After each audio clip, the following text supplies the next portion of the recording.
What's up, historians? Kamigawa Neon Dynasty has been out for a week now, so we thought we would check in and see how the meta is flushing out. In this, should be a quick episode, but we're getting old and senile and starting to ramble on and on and on. Wait, what was I talking about? Episode of Mana Rant.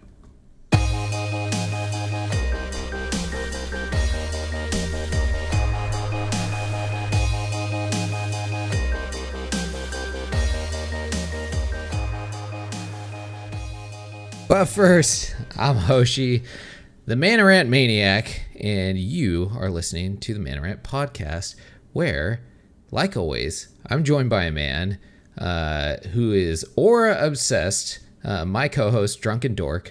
Unfortunately for him, though, WotC does not make real-life auras that could fix his giant deformed bobblehead. And so here we go. We have DrunkenDork. What's up, man? What is up, everyone? Yeah, I've been writing WotC daily for the past 25 years. After the first aura was made, after the game came out, I was like, dude, you guys need to bring this to life. Make me an aura that'll fix, just fix me. Someone fix me. They're just repeatedly like, this is a game. It is not real. It's a fantasy. You're like, I know you're hiding stuff. Yeah. You can do it. They got magic back there. And kind of almost the running gag now. Where is our third co-host, Apollo? Well, most likely still dead. I don't know. Yeah, I think so. Haven't heard from him in a while, so we hope he is okay, but odds are against him. So, anyways, welcome back to the show. We are the Manadorks, and this is the Mana Rant podcast, where we talk about everything in Magic the Gathering, but mainly focus on the historic format, as that is our current love. And our show moves through the segments of Magic, the Untap, Upkeep, Main Phase 1, Main Phase 2, and so this week is going to be a little bit more of a quick one. We're going to skip, I think, Main Phase 2. And so anyways, let's just start off the show by jumping into the first phase, which is our Untap phase. Untap. And Untap is where we untap some drinks to start off the show. So Drunken, what are you drinking tonight? I got a local beer. It's called Ski Patrol. It is a German-style dark lager. I'm excited for this. Nice. It's in a can, too.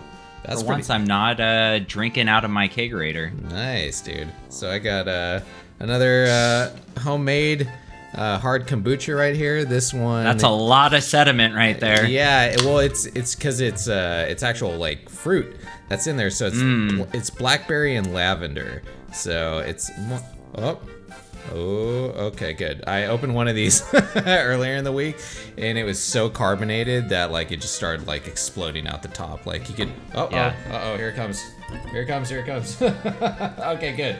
Woo! Nice. That was close.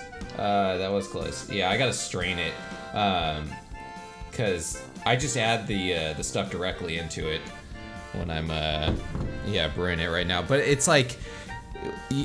I know you know how to do this from second fermentation from making beer, right? Like, yeah, the yeast and stuff eats more of the sugar. So when I put all the flavoring and stuff in there, I'm still not sure exactly how much to put in. And so, like, when it eats the sugar, that's what makes the carbonation. So if you put too much sugar in, you could actually like cause the bottle to explode, which I did not know.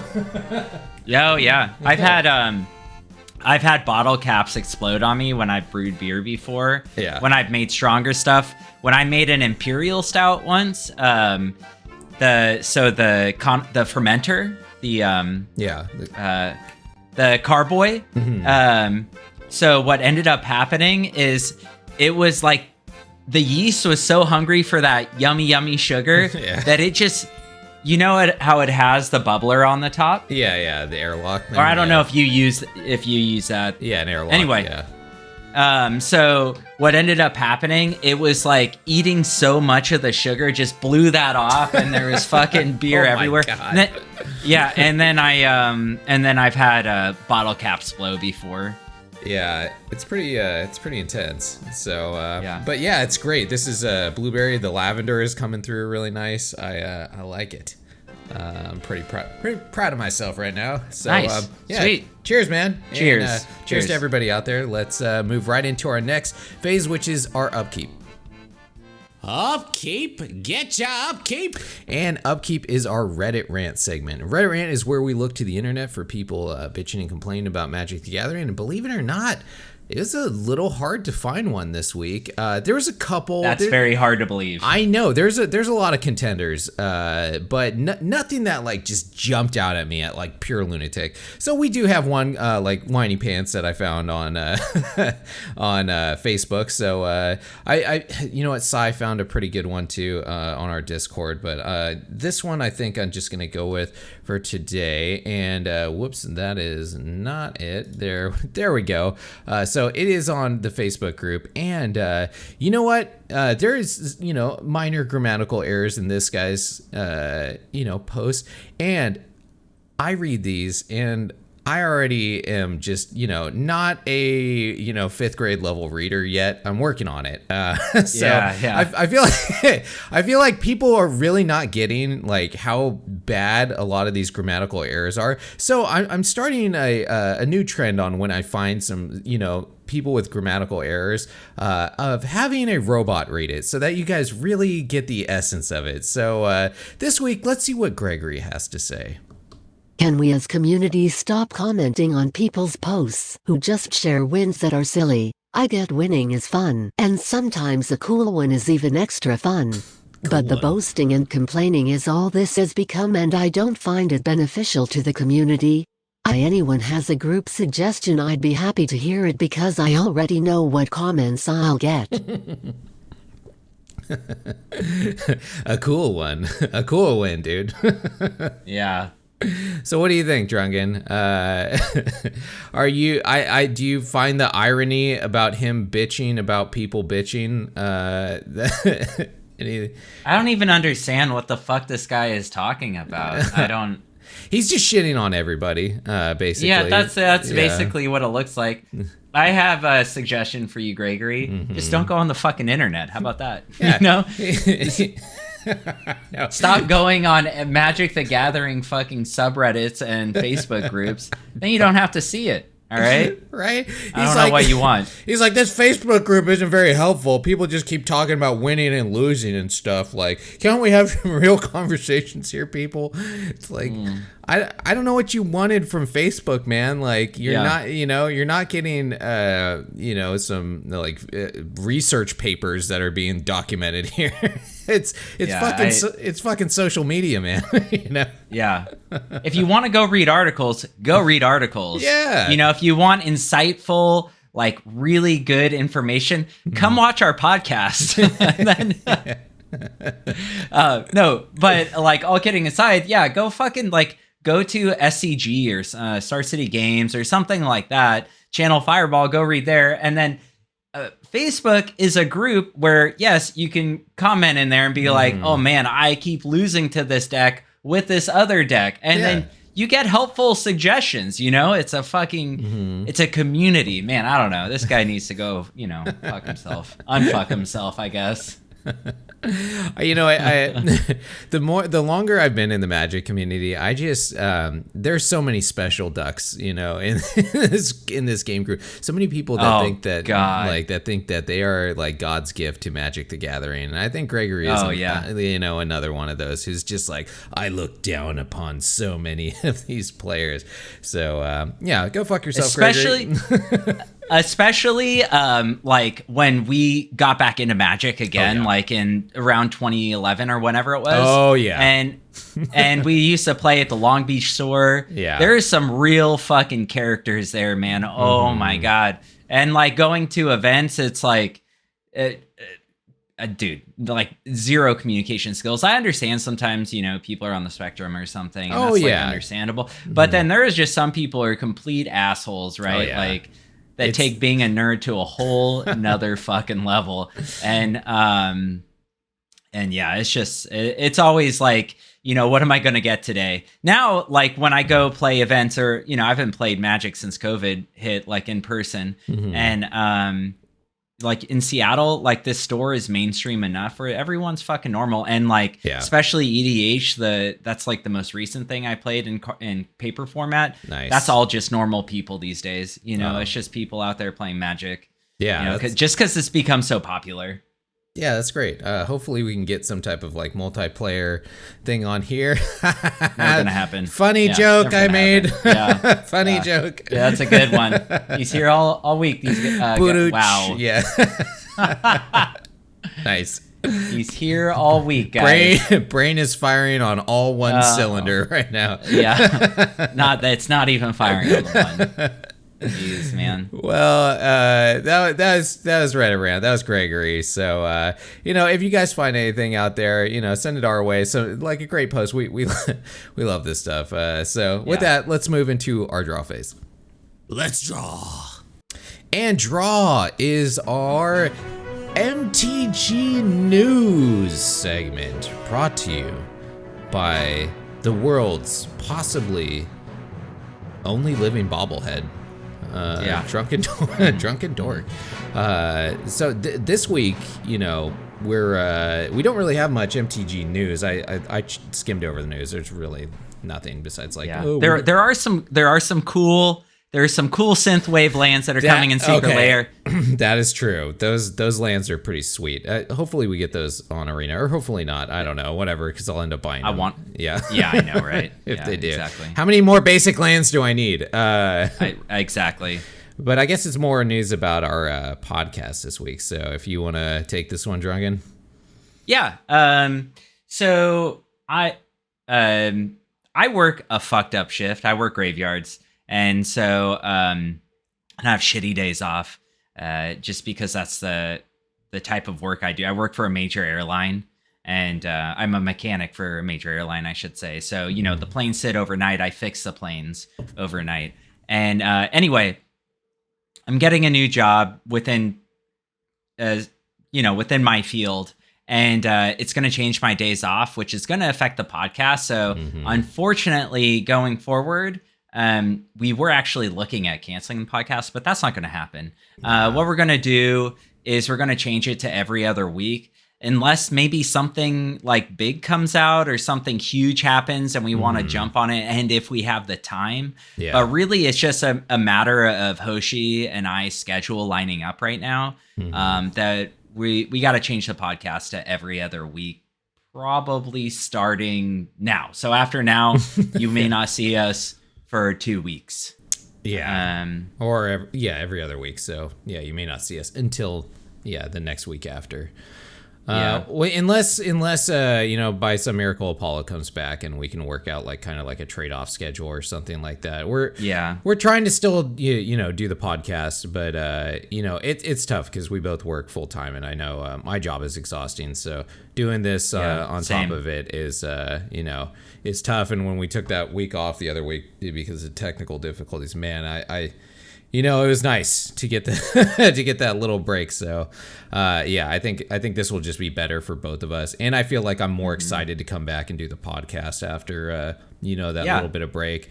I know it's harder on people like who want to tune in when we have a schedule like that. And I don't like, making changes to the show really either. I know I hate when I watch shows and they're like, okay, now we're going to change up everything and we're going to do this now. I'm like, dude, but I was watching your, thing because you did it this way, the way that I liked it. And now you're changing everything up. So, I've been trying not to do that, in any kind of way. And I know you have too. So, but this is just, it's just got to happen. So, life, man. It's just, things are constantly changing, and it'll be for the better, I think, ultimately. Maybe our shows will be a little bit longer on, when we go bi-weekly. I don't know. I mean, I'm not saying they definitely are, but I think the information will be better and you won't be getting a lot of the same stuff. Like this week, for example, we're just doing like a retrospective of what the format looks like from last week, right? So it's not a whole lot different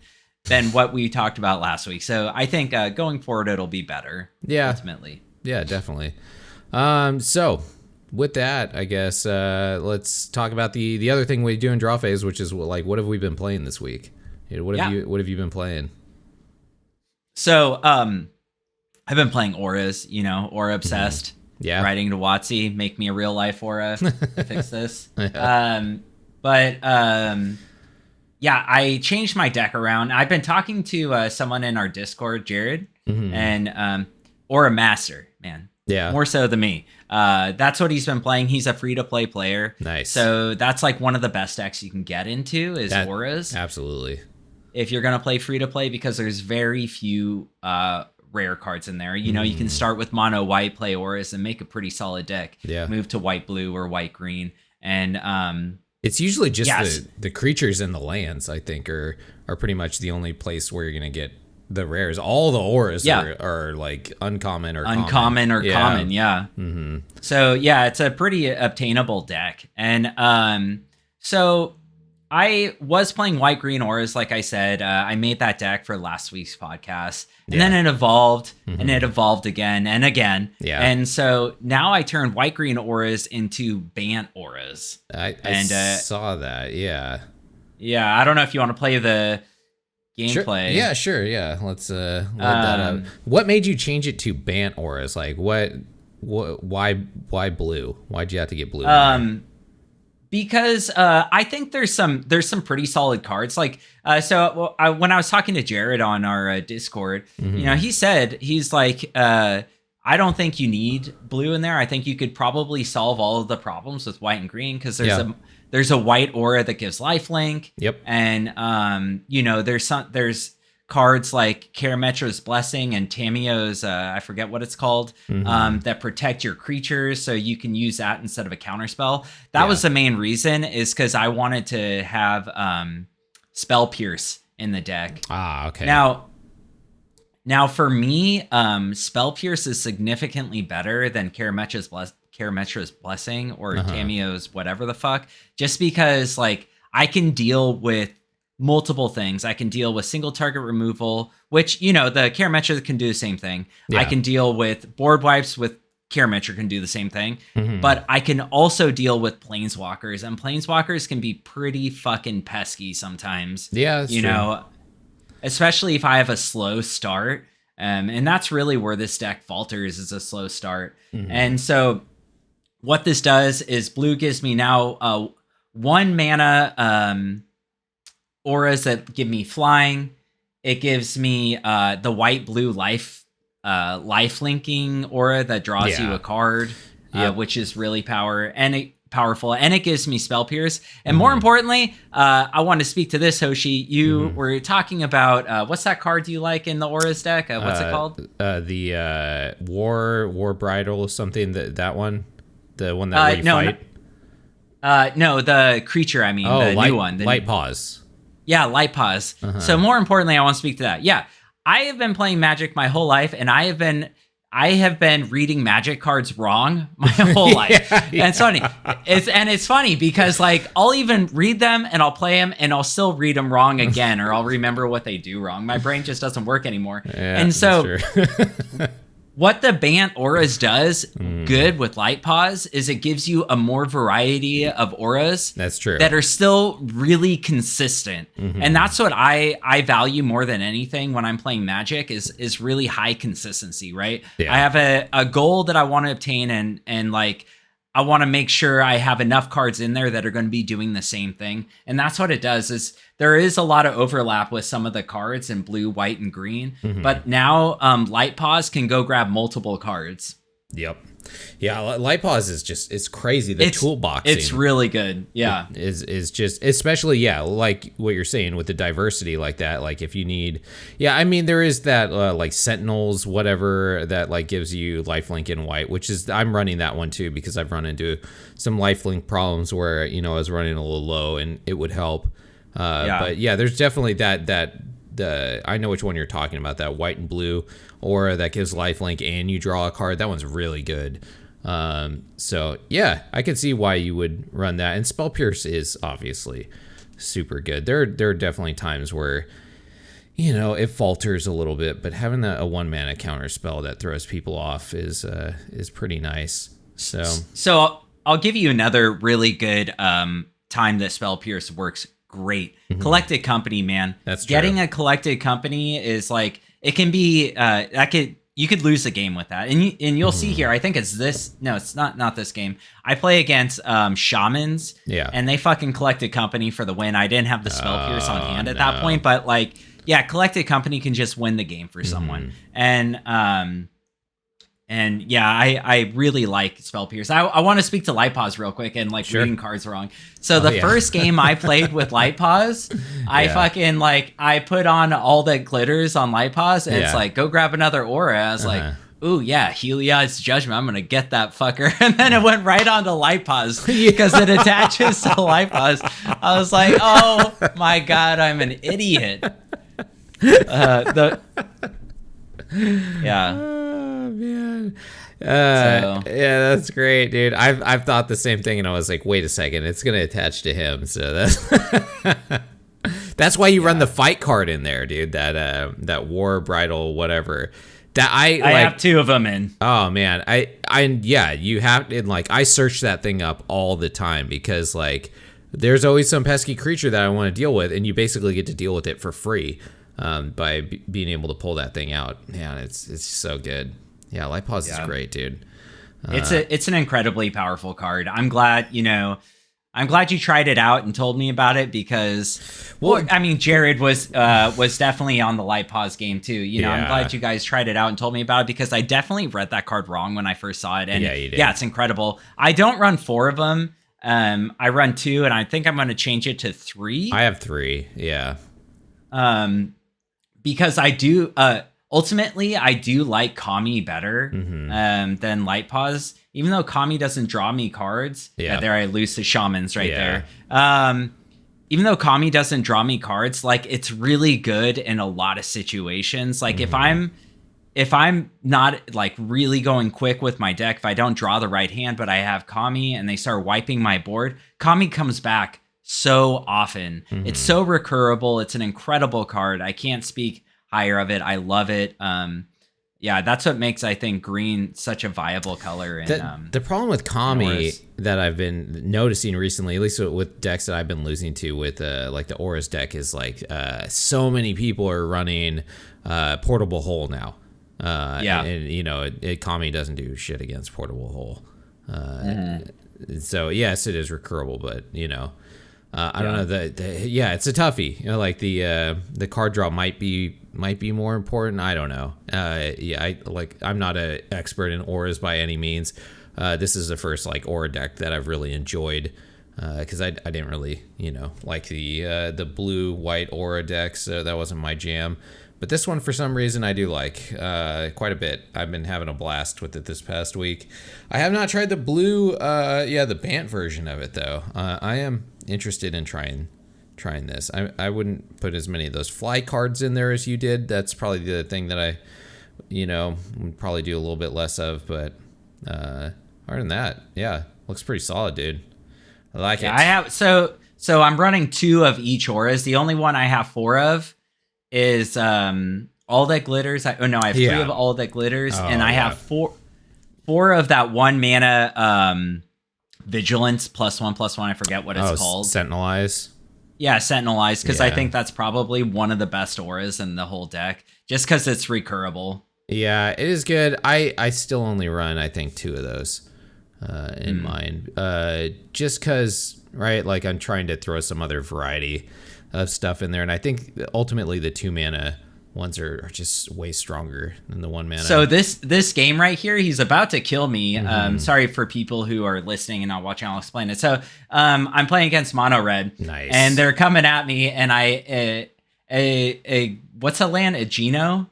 Yes, the new channel land.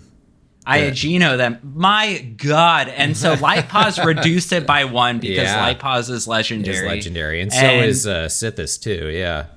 So and it won me the game. Those channel lands are powerful, man. So good. Yeah. The green one is super good too, especially because of all the stupid portable holes and everything that's going around. Yep. Man. So just being able to blast one of those things and get your guy back, or they're so good, man. They're so good. Yeah. which sucks because they're rares.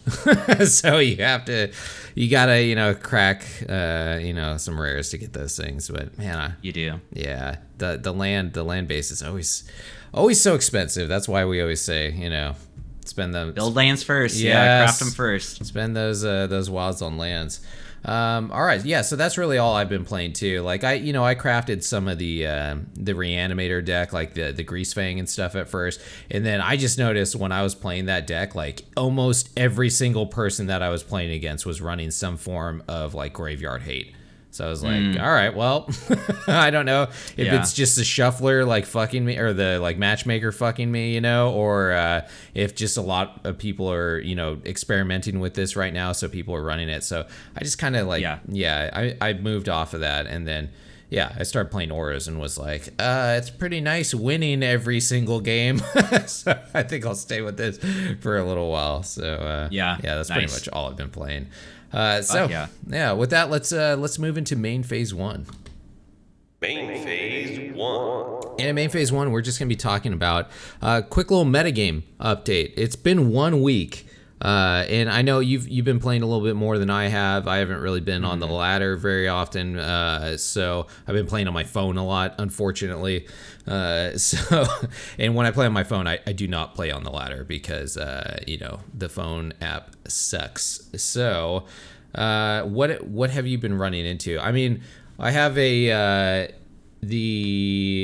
Aether Hub metagame pulled up here, and I'm not seeing really anything, at least in the top. I know that generally these websites, they take a while before they start getting an update on stuff. So this is the last 60 days. Let's go to last 7 days. There we go. That might change it up a little bit. So not a lot of data on here. Same thing pretty much. The Selesnya company, the life gain version, is still on top. Colorless is second, which that's interesting. I did see a big resurgence in that recently. The Ugin, the mono brown deck, I guess you call it. And they got some cool new toys too. So, and then with more Selesnya Life, more mono red, Esper Reanimator. That's cool. That's still up there. It's a Grease. Yeah, I made that deck. Yeah. That was all me. Yeah. That's a DrunkenDork special. No, not really, but a lot of people made it. But man, I love that deck. It's so good. And then of course Goblins and Elves. So it looks like almost nothing changed. Does this reflect what you've been seeing on the ladder, Drunken? It does and it doesn't. Yeah, I see a lot of Selesnya Life Gain. It's an incredibly powerful deck. Yeah. It's so strong. In whatever version, if you're playing the Trioke or whatever the fuck it's called, or just the basic version with the Angels, both of them are really solid. I understand why it's so powerful. What's crazy to me is mono green elves have dropped down so much. It's crazy. They're way down. And like there.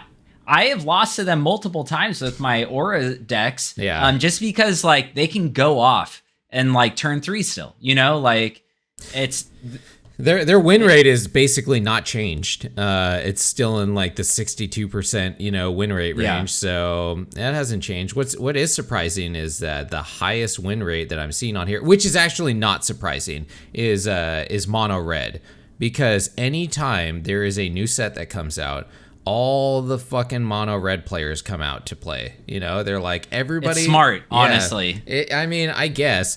A bunch of killjoys. They're like, everybody's trying new decks. I'm gonna shit on their fun and just burn everything. Yeah. That happens every single new release that comes out. They're like, people are playing with new cards. I know what I'm gonna do. Play with the same damn mono red deck I've been playing with forever. But Goblins, yep. Yeah, and then Goblins, Goblins never goes away. Ever since Muxus came out, it's been like the exact same deck, and it's still 58% win rate, which is that's a mythic deck right there. If it's over 50, it's a mythic deck. Just how long is it going to take you to get there? So I mean, did you have anything else?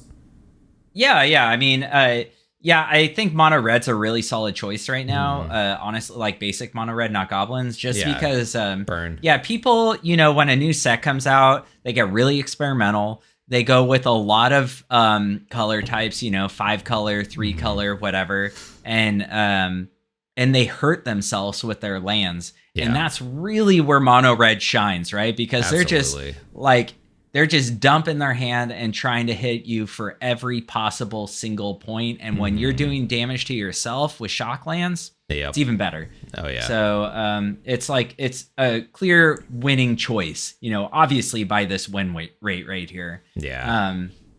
But yeah, I did want to speak to something. Colorless, I've been seeing that kind of often. And I think Auras it shines against this deck. That sounds stupid because, whatchamacallit, Ugin can take out anything you have in your deck. Yeah. But it's too slow, especially if you're running blue-white auras or Bant auras and you have the Spell Pierce. Spell Pierce just, gets rid of Ugin. Yep. Just no Ugin coming out. Then you have a whole nother turn to win. And then another one I've been seeing that's not on here a lot is blue-white control.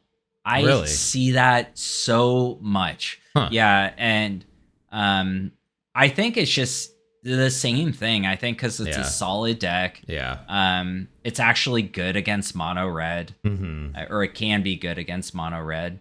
And it's good against like all those other decks, especially these graveyard shenanigans when control can like just exile graveyards and stuff and counter their big spell, their reanimator spells. Yeah, that's pretty punishing for those kind of decks that were like rely on one big thing to go off. Like counter spells are their worst, are their worst matchup. That makes sense. Are they playing the Wanderer, the Wandering whatever, the new Planeswalker? Have you seen that? No, I haven't seen that once. That's crazy. It seems like it would slot into those decks really well.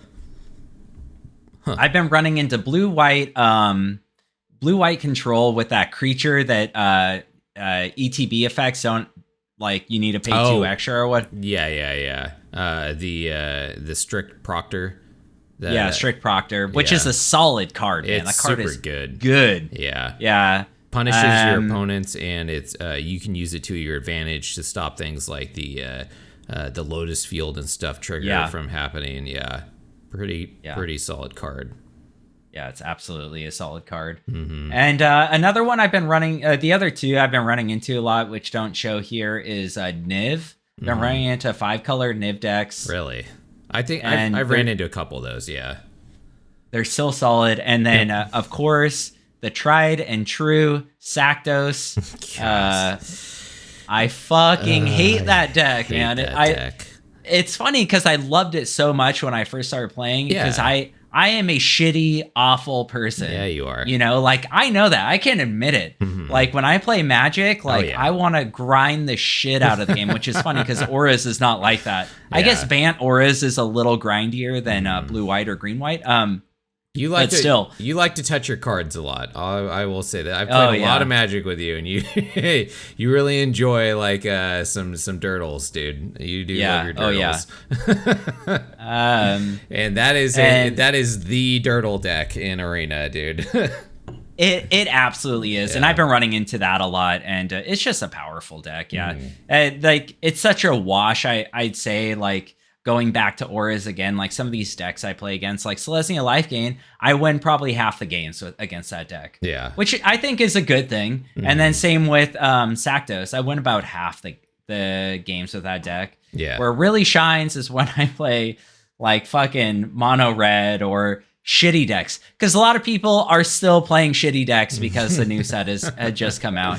And so, But besides that, I mean... The format hasn't changed enough. That deck you made last week, the Reanimator, that a few people like were thinking about. I've seen it a couple times, but after like the first few days of the newest set, people stopped playing it. I think because everyone was playing Graveyard Hate, and it just it'll shine. It'll come back. That's what happens to Graveyard stuff. It like graveyard things that are heavy on that, like that deck, are super easily punished. So whenever they get high in the meta game, like people just start, teching against it, and then they're so easy to defeat. If you just, put down Grafdigger's Cage, they are fucked. That's the end of them. Or the one that's even better, I think, which is the Relica Progenitus, because that one you can draw a card off of too. So that card's fucking great. Another annoying card because it holds priority all the time, but it's awesome. Yeah, I like that deck. It's just, it's one of those things too where it has one line of play.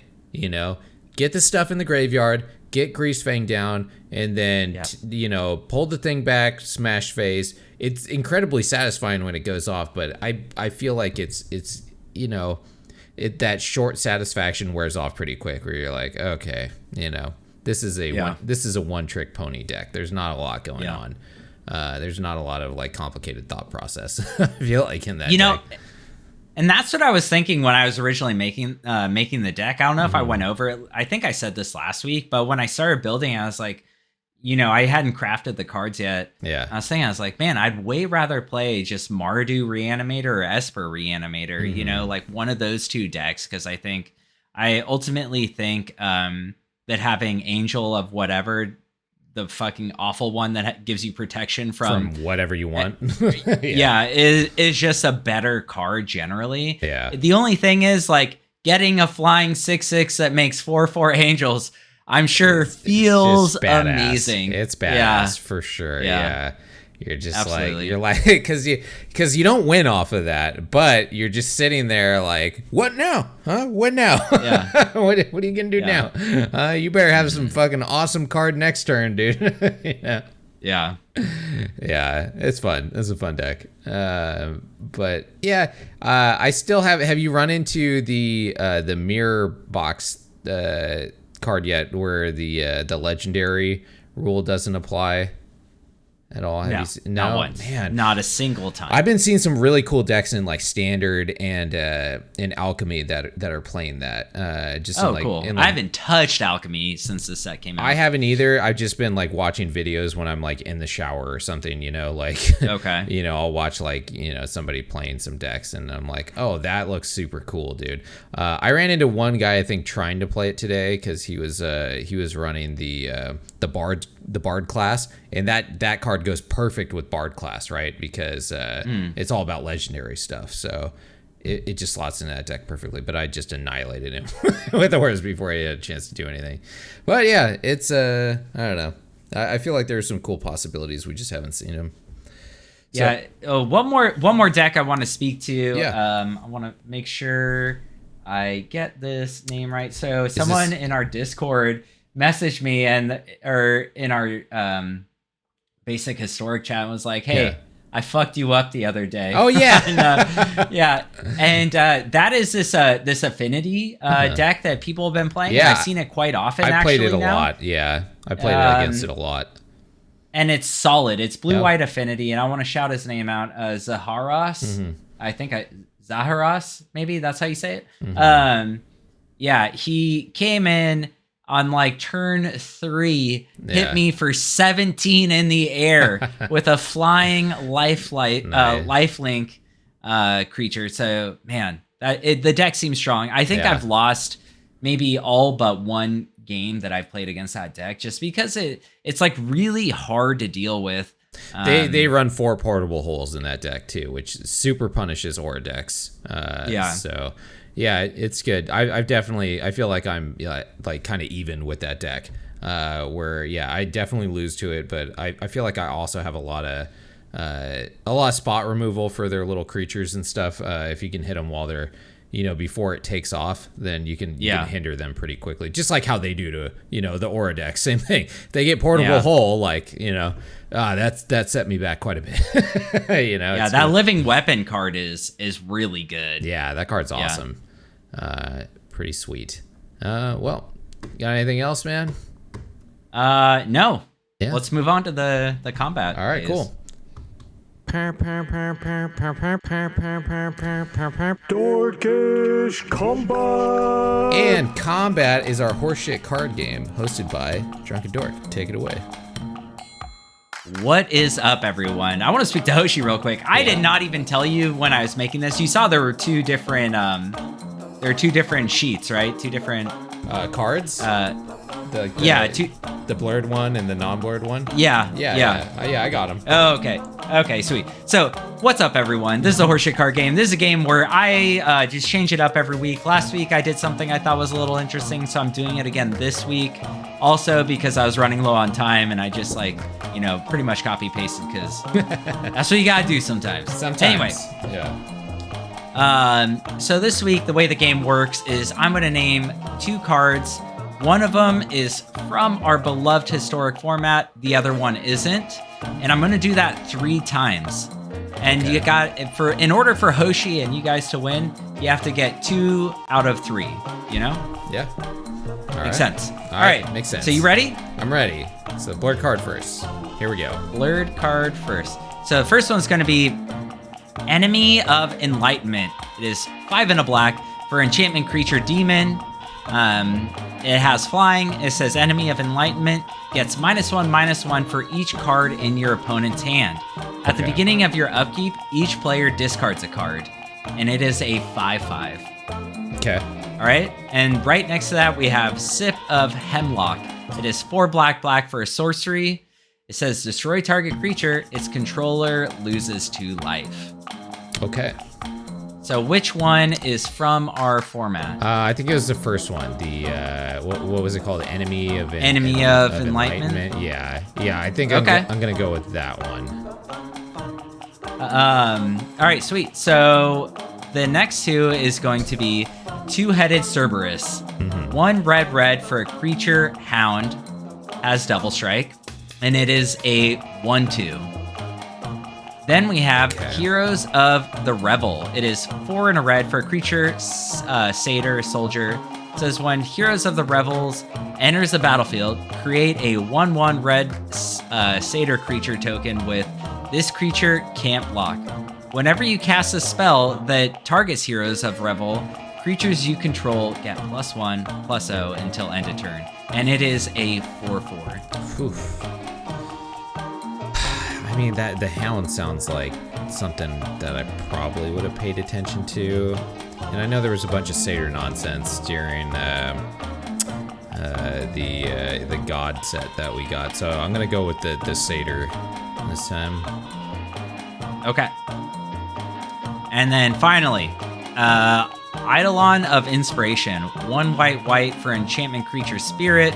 At the beginning of combat on your turn, target creature you control gets +2/+0 until end of turn.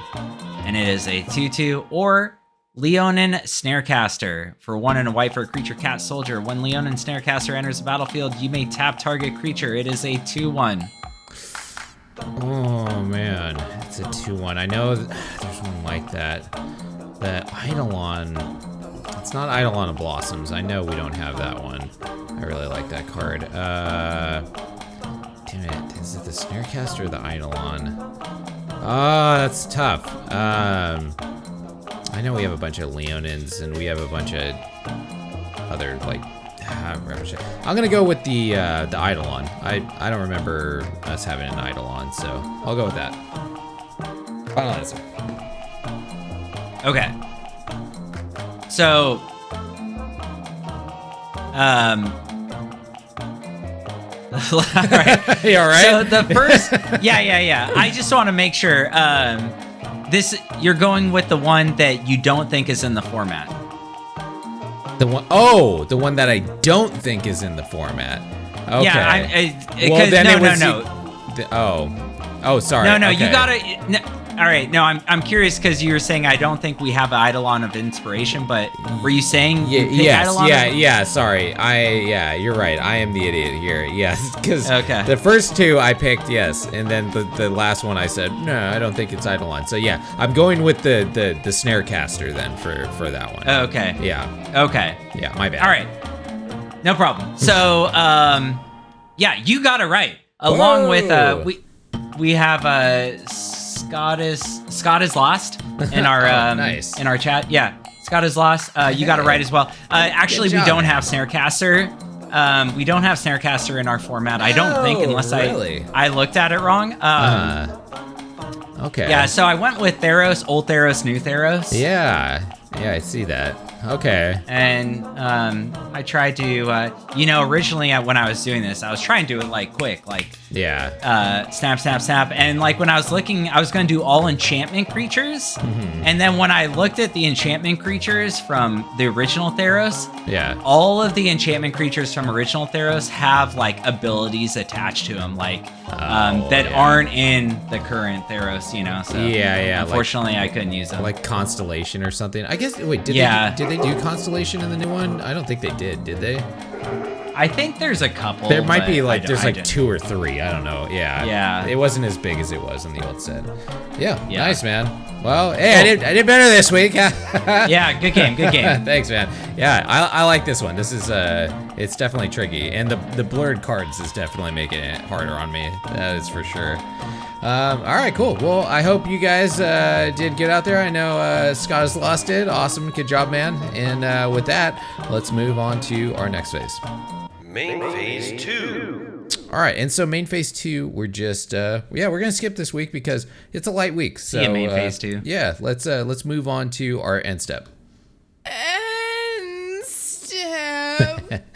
And so end step is just where we talk about what's going on with us outside of the world of MTG and everything. If you care about that. So I completely forgot last week. Oh yeah. We have comments, questions, and corrections. That's right. In our Discord. So if right. you're not part of our Discord, please join. Mm-hmm. And we actually had some. So I think we have a few here. All right, pull them up, dude. Let's do it. And so first, I'm going to start with, we have Tim Raines in real life, DrunkenDork at Hoshi. I think your grape shot discussion was good. This was a while ago, so bear with me here, Tim Raines, because I don't know if I'm going to be able to remember this. I think your grape shot discussion was good, but misses a couple things. I think most combo players would be thrilled if there was a demonstrate loop, ask for priority to repeat loop X times shortcut. This is how paper works, and I see a wide crossover from combo players in paper and online. That's actually a really good idea. Yeah, we talked about this, dude. That's what he's talking about. Is we did talk about this, where I was talking about how it's one of the banes of combo players in the format is that we don't have something like that, and you were poo-pooing it because. You're you. That's because I don't like any of your ideas. But when it comes from Tim Raines, it's a good idea. You're like, you know what? That's genius. Yeah. I never heard that one before, Tim Raines. Good one. By the way, about these comments, we don't look at them. Like, we check everything usually on Discord. But this is like the one, area, the one like whatever channel that we don't go into. We wait for this one for the show so that we don't spoil our reaction or whatever. So and then next he says, also I cracked a smile at the idea that legacy players would lose their minds if their format got messed with as an evidence WotC wouldn't do it. Yeah. In fact, that exact thing has happened over and over again and will continue to. Really? And then he says standard breaks legacy, dig through time, treasure cruise, Oko. Modern breaks legacy, Ren and 6. Blah, blah, blah. EDH, true name nemesis. Mm-hmm. Yeah, I mean, they do kind of break legacy. I don't know if I necessarily agree with this. That is part of legacy. It is a constantly changing format in that way.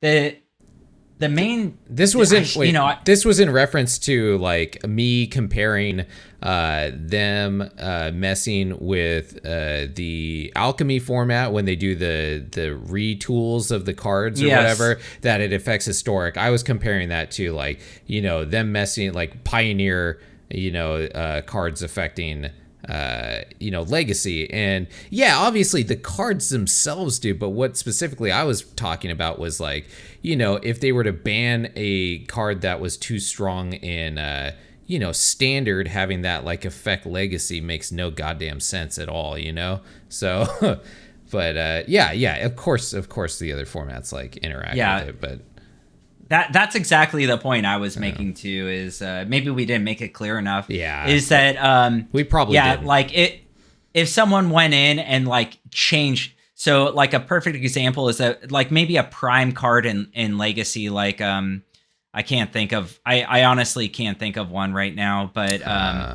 Black Lotus. That's not in Legacy. That's in Vintage. Oh, that's true. You're right. What's the free counter spell? I can't think of what it's called right now. Pact and Negation. No. The other one. Anyway. Force of Will. Yeah, Force of Will. If they changed Force of Will and they said now you lose 4 life. Yeah. Like, yeah, I think Legacy players would probably just quit at that point. Once you start messing with key cards in the format is really like the problem, and that's really I think the point we were trying to hammer in last or a few weeks ago. Then he says, This is old. This is all from February 5th. So I'm trying my best here to reach into my fucking mind palace, but it ain't. Man. I don't got much there. Anyway. Okay. Also, he says as far as jerking off, I personally always scoop when it clears. When it's clear, someone either has a debt. I can't fucking read. It's true. Win or a board state I have no reasonable out to. On the other hand, from the other side of the table, I have a demonstrated lock and opponent does not concede. I will often just keep playing to see how many shark tokens I can make or WE before they concede. The flip side of this, people who rope, which is just universally toxic. Yeah, I agree. Yeah, not much of a social contract. I mute chat, at least in MTGO. You can have actual chat, and I sometimes, and I think, had interesting conversations. So, okay, that's cool. Yeah. Let's move on. With Mythwind, he said, just did my best sealed deck experience. And he's just posting this up here. Yeah, dude, good job. Fucking 7-1. That's great. Nice. It's a solid Zorius. Hell yeah. Says, I try to play sealed draft when a new set arrives to beef the collection before cracking packs. Me too. Smart. AO, the Dawn Sky was the star. Really? And then, yeah, that's all we have in here. Okay. And then he put AO, the Dawn Sky. So, yeah, sorry. We try to get to this every week. Or we will try to get to this every week. The thing is, I just made this suggestion like the week before, and then I completely forgot about it the week of, just because it's a new thing. It is, yeah. Shows evolve and stuff, and really have to keep up with my own brain more than I have to keep up with anything else. Yeah, we just got to make a note in the syllabus on that one to remember to look at it, because we're so used to doing the like, hey, what are we doing outside Magic for this phase? So yeah, I like. So are you doing anything interesting outside of Magic though too? Man, no, I've been working my ass off. It was my birthday this week, so Oh yeah, happy birthday! Yeah, it was yesterday. Thank you. Yeah, Jamie like knocked it out of the park, man. She the King's Hawaiian cake from back in California, where it's got the 3 different layers on it. It's like they're pretty famous for it. It's nowhere on the East Coast, so she like recreated the thing. Like she found a recipe online to make it, and it's like spot on, dude. It's awesome. So yeah, she was killing it. She got me a big a whiskey barrel, dude. For so I'm gonna like cut that open and make like a a little like nightstand, like whatever. Side table thing out of it. Yeah, so I don't know why. I'm just like a nerd. I like I think whiskey barrels are cool, so yeah, she was always shitting on it. She was like, no, like you're not putting that in the house. And I'm like, I'll do it. It's rustic, right? It's got a very modern rustic look. Yeah, it's manly, and it smells like whiskey inside of it, so who doesn't love that? Yeah. Nice. Yeah. So fuck yeah. Yeah. So you mean you don't want to try and brew kombucha in there? Oh, nani? No, yeah, I don't think that probably wouldn't turn out too well. Bunch of yeast and stuff, and I don't think they do that. They? I mean, brewers do that. Yeah, okay. They take old wine barrels or old whiskey barrels and they'll brew in them. Yeah. Okay. Yeah, maybe. No, I don't think I can do that. That sounds too risky for me. I don't know. What about you, man? You got anything going on? No, not really. Still playing fucking Lost Ark like a loser. Yeah, and, same. And that's about it. Yeah. Yeah. Peacekeeper, the final episode comes out tonight, so I'm excited to get off of here and go watch that, actually. Nice. So, yeah. Oh, yeah. Great show. If you guys haven't seen it, it's John Cena, and he's a douchebag superhero, and it is hilarious, dude. I love it. So, all right, man. That's all I got. Well, with that, let's move on to our cleanup phase. Yep. Clean up. And cleanup is a quick phase where we just go over ways that you can get a hold of us. We put this out on YouTube. We have a Discord that we talk about all the time because it's great. And then we do this on Twitch. When we do this, we'll stand by for when we change our times. We'll update, on our Discord and stuff when it's going to happen, and on Twitch when we find out. And then we put this out on all the podcast mediums. Every Sunday it comes out. And and then we put up our decks on Aether Hub, and so the Aura deck that Mike was that Drunken was talking about will be on the Aether Hub. So with that, let's move into our discard phase. Discard phase. Drink 'em up, boys. And discard is where we say our final goodbyes, and then like idiots finish off what we've been drinking tonight. So Yeah. Drunken, any last words? Oh man, you did way smarter than me. Yeah. No. Thanks for joining in, everyone, and Chicavio, I hope to see you again, man. Yeah, that sucks. A good dude, Chicavio, is he's had enough of Magic for a while, so I totally feel you. I understand. I totally get it. Yeah, I hope you come back, and if any of you guys leave, we hope you eventually come back, and we'll see you right here on Mana Rant. Yeah. Cheers, everybody. Cheers.